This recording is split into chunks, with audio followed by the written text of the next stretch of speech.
Hello, Ian. Hi, Simon. Hello. So just as like a general introduction, what is your involvement within the creative arts? I run a company which is basically myself called E&A Photography, and I kind of use that to go out and take photos of quite a lot of different things. So everything from live music performances to weddings and landscapes. Cool. You were also a promoter for a little while as well, weren't you? A little string to go. Yeah, I don't think I did it well enough to earn the title of promoter. Since I'm started talking to a promoter, but yes, I did dabble in it a little while. It Ran a, was over a year, wasn't it? How long was it? it was 3 years nearly. Yeah. 3 years, yeah, exactly. It's just Yeah. that's my fault part of that. How did you first get involved with photography? I've always been a big fan of the local music scene and used to go to maybe two, sometimes three, 4 gigs a week, just for the pleasure of watching the gigs and listening to them. And I got a camera sent to me as kind of a loyalty gift from an accountancy company I'd used for my main day-to-day employment. And I just kind of thought, oh, well, look, it was a decent DSLR, so I thought, well, I'll take it along to the gigs and see if I get away with it. And if I don't, there's at least a couple of £100 to be made on eBay for nothing. So I took it along to gigs and started using it, and people started liking what I was doing.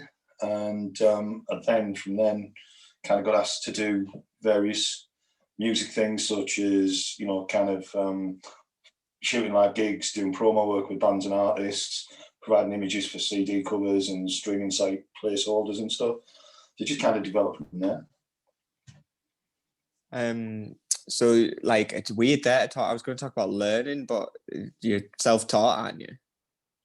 Yeah, pretty much hands-on. Like everybody, when you first start with anything, I did like loads and loads of YouTube tutorials and courses and stuff like that, which everybody does. I was lucky enough that a couple of local photographers gave us a big hand and kind of showed me the tricks and stuff. But yeah, in the main, it was just going out there. I think the big thing was learning as much as I could about the camera and the lenses I was choosing, and getting the professional Adobe software to do all the editing and stuff on. And yeah, just that was it. Straight into it. Do you have any like inspirations or influences when it comes to photography? I do. There's an amazing photographer, a guy called Marian Storea, and he's a Romanian guy. And I just think he's one of the very few people that I just look and think you never put a foot wrong. He's very, very inspirational in that he'll choose different subjects and different ways of looking at things and different processing tools and stuff. So yeah, so that's in the main, that's one of my inspirations. Locally, people like Kev Howard, who you probably know yourself, who is Yeah. just an amazing photographer, and that's both his project work. He does a lot of project work where he picks a certain subject and runs with it, and his live music images are just amazing. So yeah, so those are the two main influences and people I've really looked up to. I'm also, yes, a big fan of Kev's work. Over the years as well, like God. Why do you think the creative arts are important? Now you can talk about this like personal to yourself, or you can talk about it just like in a more like general sense if it's easier. I'll probably do both.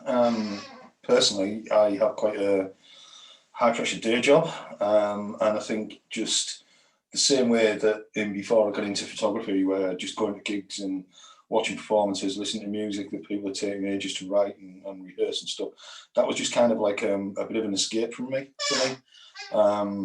And it's kind of still the same in that when I go out with the cameras, it is literally normally just me and the cameras. So I kind of just head out somewhere. I'm in my own space. My head isn't thinking about any concerns that I've got or anything like that. It's just basically doing what I want for 2 or 3 hours. It's brilliant, and that's a massive stress relief for me, and I think for a lot of people. And I think in the main, and especially over recent times as well, it's proof that anything creative really stretches your brain at a time where maybe we're not being stretched that much, some of us. And again, it's another escape from the day-to-day goings on over the last 10 months or whatever. So yeah, that's kind of my thoughts on that. Cool. How has lockdown affected your work and your future plans? It's a really strange one because I'm lucky enough to have kept working in the day job all the way through work. We're doing this call from my office in the house, which serves as both a work and a photography office, if you like. And I've kind of taken the opportunity to sort of rebuild the website, and I've been working with a great company. We've got that all sorted, and I wouldn't have had that opportunity to commit that much time to it if I was still traveling up and down to London for the day job and so on. So in that way, it's kind of been a positive, strangely enough. It's been a bit restricted in the things that I would normally shoot and things that I would normally enjoy. I haven't been able to go to some gigs, shows, performances, weddings even that I was shooting have been all cancelled or postponed. So that side of it's been a bit awkward and not really that enjoyable. But yeah, it's also, as a final point, it's just giving me a chance to explore other areas of photography that I maybe wouldn't have had the chance to do all the time to do. So yeah, it's been a mixed bag of experience, let's say. I think you've done really well there, like kind of like really looking at like the positives to that. Like I've never seen someone be like, yeah, I've got a website and like I haven't took photos in most Yeah, of the specific areas, like, you know, like that I work in. It's really cool. yeah, thanks.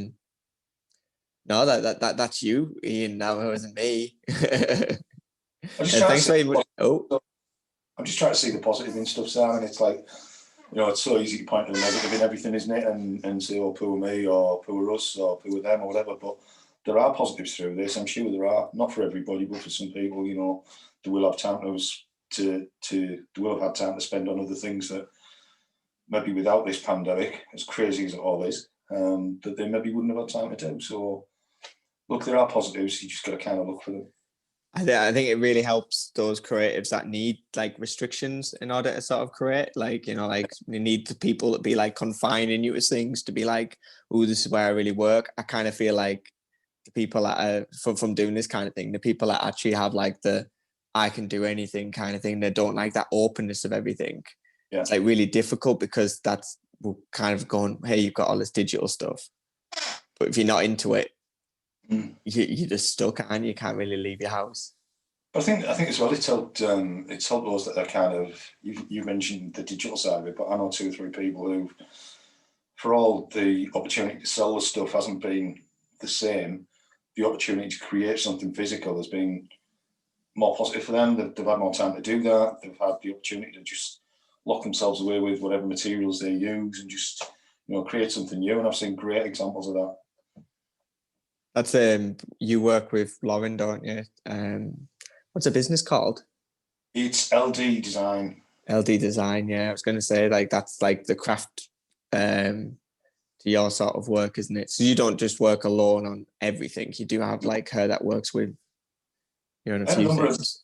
A number of people I work with, but yeah, I mean, talking about Lauren specifically, one thing we did during first lockdown, so back in March, April, May time, we were kind of very aware that we were maybe not being as individually creative as we would normally be, let's say, at that point.